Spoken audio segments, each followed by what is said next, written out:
Call it the politics of coal. Tonight we take you to the 25th Ward, a working-class neighborhood of Pilsen, where there's heated debate over the coal-fired power plant whose smokestack towers over the community.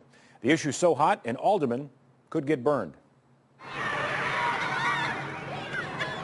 Just around the corner from the Perez Elementary School in Pilsen sits a century-old coal-fired plant. I remember one time walking and I couldn't breathe, and it was just like a fog. That was the best description. It was just like a fog, a dense fog.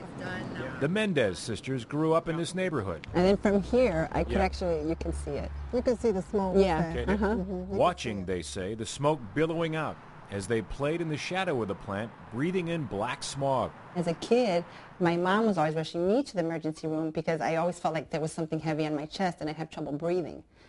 Now it makes sense.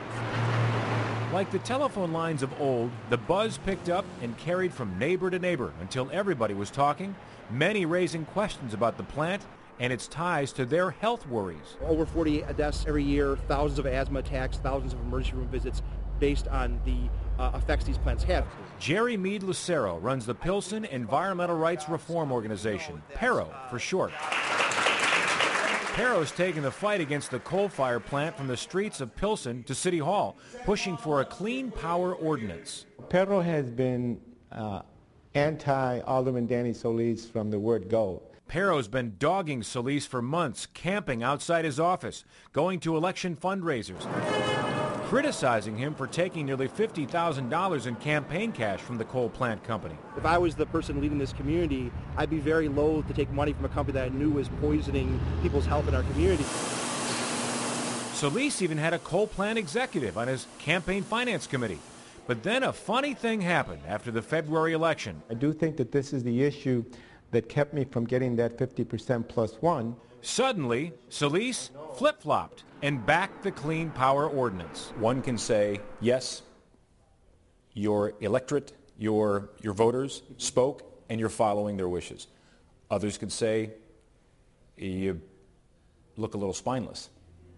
No, I prefer the position that the electorate spoke, and I'm sure you do. And I'm going to follow their direction. But can you see where some might say, why'd the ground shift under Danny Solis? I think the only one that's saying that, it's the same group that has been anti-Solis on a number of issues. The political earthquake sure did shake Midwest Generation, the owner of the coal-fired plant.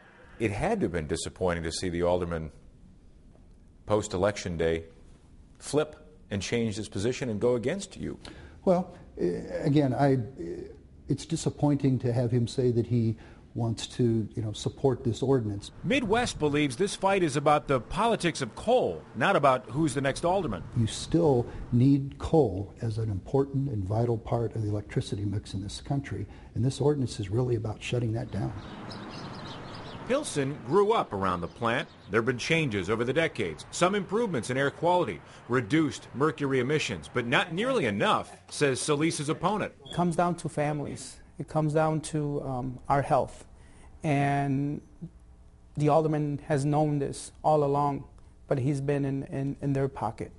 So it's very simple here, whether you're for the interests of the plant or to represent the interests of your constituents. Solis can only hope he didn't wait too long to back the Clean Power Ordinance, even though he believes it's only symbolic and won't stand up in a court of law. Either way, I'm supporting and I'm going to take a lead on it.